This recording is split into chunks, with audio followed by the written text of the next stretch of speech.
Hello, everyone, and welcome back to Small Town Big Talk, Galesburg, Illinois. I'm Kristen, and today we're diving into a story that shocked not only the nation, but also hit incredibly close to home here in Western Illinois. When most people hear the name John Wayne Gacy, they think of Chicago. They think of one of America's most notorious serial killers. They think of the man known as the Killer Clown.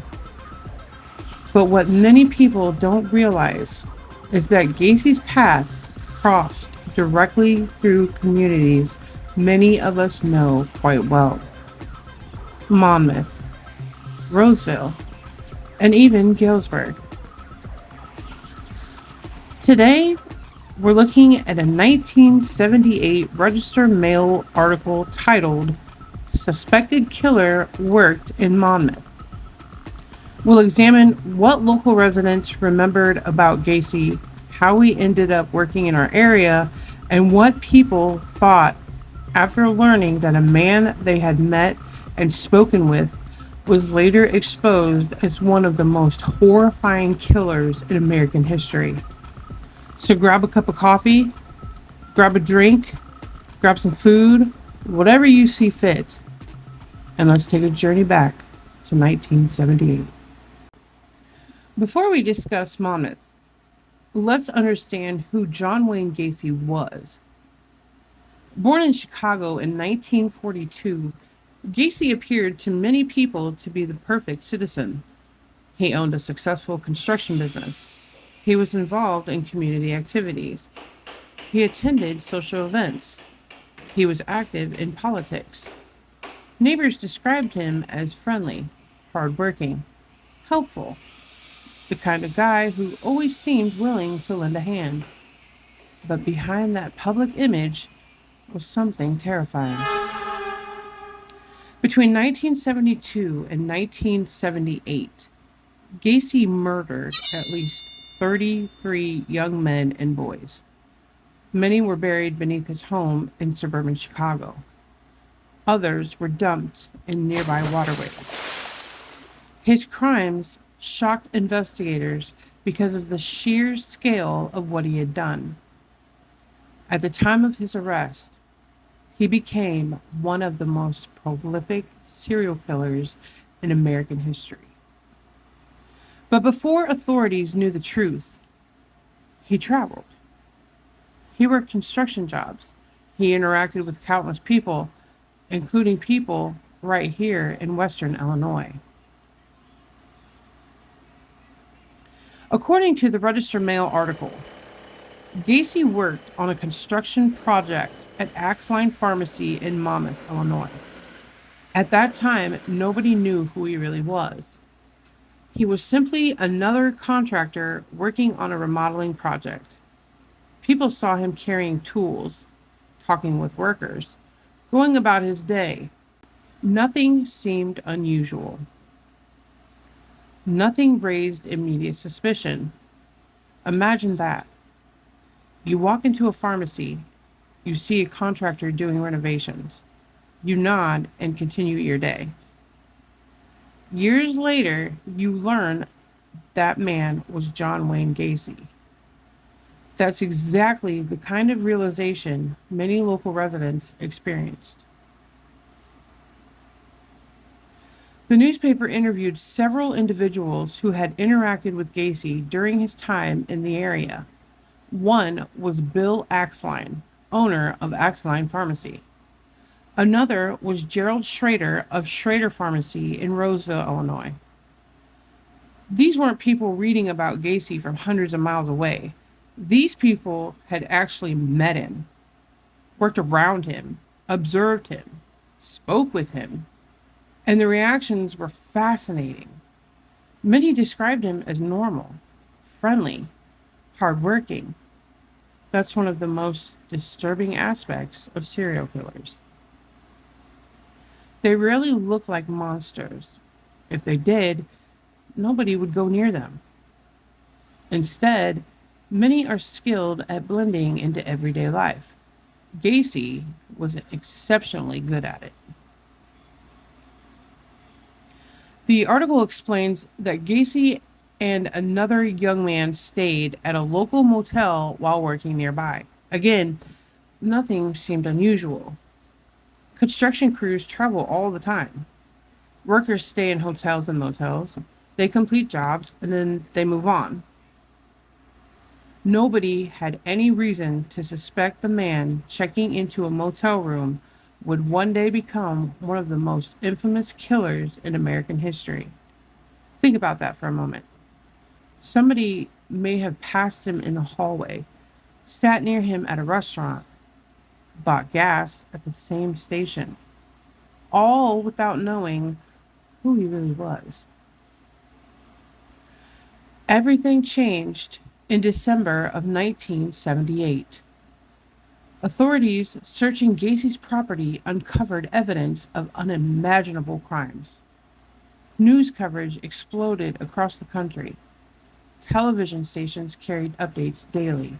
Newspapers ran headline after headline. As details emerged, people began connecting the dots. And that's when the local residents started realizing, hey, we know that guy. He worked here. He stayed here. He was in our town. That realization sent shockwaves through the communities throughout Illinois. One quote from the article stands out to me. A local resident described Gacy as someone who worked hard and appeared completely normal. That's a chilling statement because it reminds us that evil doesn't always announce itself. Sometimes evil wears a smile. Sometimes evil shakes your hand. And sometimes helps remodel a building. That's what makes cases like this so unsettling. The people interviewed weren't describing someone who seemed violent. They weren't describing someone who appeared dangerous. They were describing someone who blended in. And that's exactly what allowed Gacy to continue his crimes for so long. One question naturally arose after the article was published. Could any missing persons from Western Illinois be connected to Gacy? Investigators looked into that possibility. Law enforcement reviewed reports. They checked records, and they examined timelines. According to the article, investigators didn't immediately find evidence linking local missing persons cases to Gacy. But they still reviewed information carefully, because once authorities realized the scope of Gacy's crimes, they needed to consider every possibility. And honestly, that's what any good investigation requires. Follow every lead, ask every question, and leave no stone unturned. You might be wondering, why discuss a newspaper article from nearly 50 years ago? Well, because in my opinion, it's local history and it matters. Crime history matters.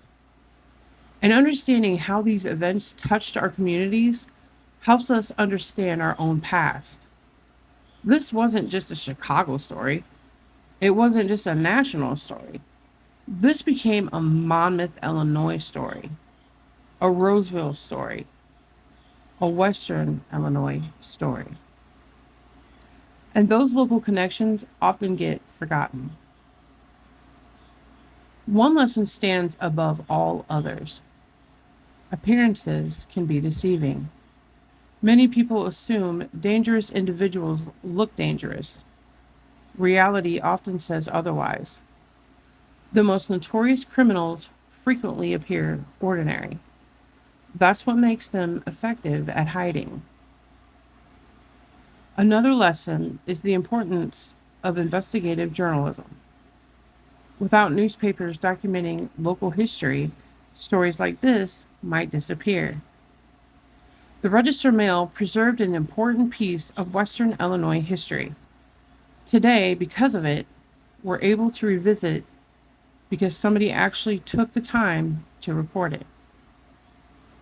Imagine It's December 1978. You're sitting at your kitchen table, coffee in hand. You open your newspaper, and there it is. A headline telling you that John Wayne Gacy worked in Monmouth. You immediately remember seeing him, maybe talking to him, maybe watching him work, maybe standing just a few feet away. How would you feel? Shocked? Scared? Angry?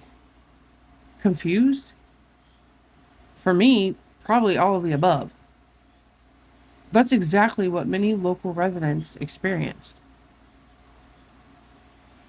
Today, John Wayne Gacy remains one of the most infamous serial killers in American history.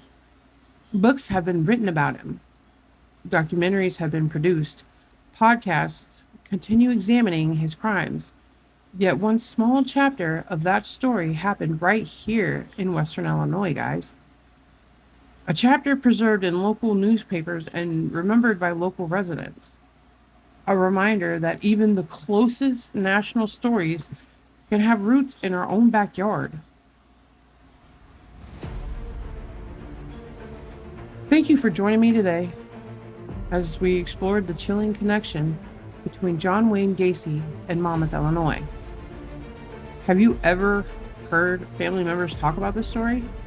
Let me know in the comments below. Do you remember when this article appeared? Did someone you work with or someone you know work in Monmouth or Roseville during that time? I seriously would love to hear your thoughts. Please be sure to leave a comment, share this episode, and follow Small Town Big Talk Galesburg, Illinois for more local history, true crime, and stories from around Western Illinois. Until next time, stay curious, stay safe, and remember, sometimes the biggest stories aren't found in faraway cities. Sometimes they're found right here in our own backyard. This is Kristen, aka KP, with Small Town Big Talk Galesburg, Illinois, signing off.